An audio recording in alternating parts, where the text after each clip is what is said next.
আলিম কয়জন হইব বলেন? বলেন আদানা না, একজন যদি আলিম না হয় তাহলে যেই পণ্ডিতে মাদ্রাসার বিরোধিতা করে এই পণ্ডিতের মা বাবার বিয়া তো কোনো আলিমে হরাইছে। অনেক পণ্ডিত মরে গেলে তার জানাজানা কে হরাইব বলেন? যেমন জ্ঞানে আইছে আলহামদুলিল্লাহ উত্তর ভালোই দিছে। এখন বলেন গাবুরা যদি জানাজার নিয়ত কিভাবে করে আর কি করি এটা যদি না জানে তাহলে কি করবো?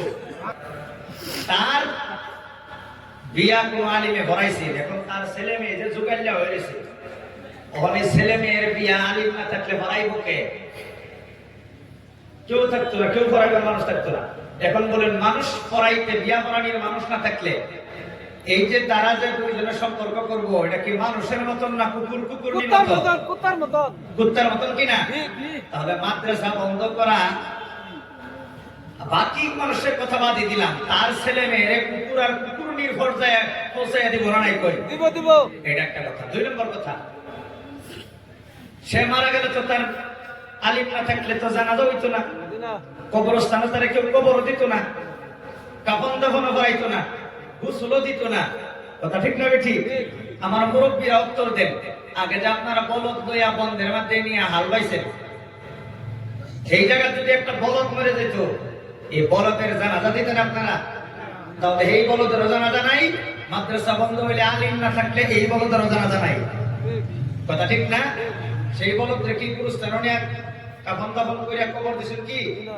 তাহলে আলিম না থাকলে সেই বলদের যেমন কাফন দাফন আর কবরস্থান আর গুরুস্থান নাই, এই বলদ মরলে কাফন দাফন গোসল আর কবরস্থান কিছুই থাকতো না। কথা ঠিক না বেটি?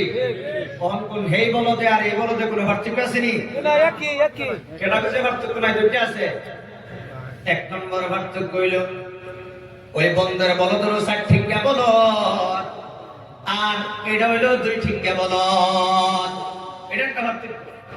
আর একটা পার্থক্য হলো এটা হলো অশিক্ষিত বলদ আর এটা হলো শিক্ষিত বলদ। কথা বলেন ঠিক কিনা? মেডিকেল কলেজ, আপনারা বলেন পৃথিবীর যদি মেডিকেল কলেজ বন্ধ হয়ে যায় কয়জন ডক্টর হইব? একজন না। ডক্টর না হইলে আমার আপনার বেমার হইলে মরণ কি সাধারণ ভাবে হইব না কুহায়া কুহায়া মরণ লাগবে? তাহলে অহনপুর মেডিকেল কলেজ বন্ধ করে দেওয়ার দরকার না বানানো দরকার? বানানো দরকার না? আচ্ছা, আসামে অনেক মেডিকেল কলেজ হয়েছে, আরো হোক আমরা চাই। কথা বলেন ঠিক কিনা? তবে এই মেডিকেল কলেজ না থাকলে একজন ডক্টর হবে না, ডক্টর না থাকলে আমাদের বেমার হলে মরণ বড় কষ্ট হবে।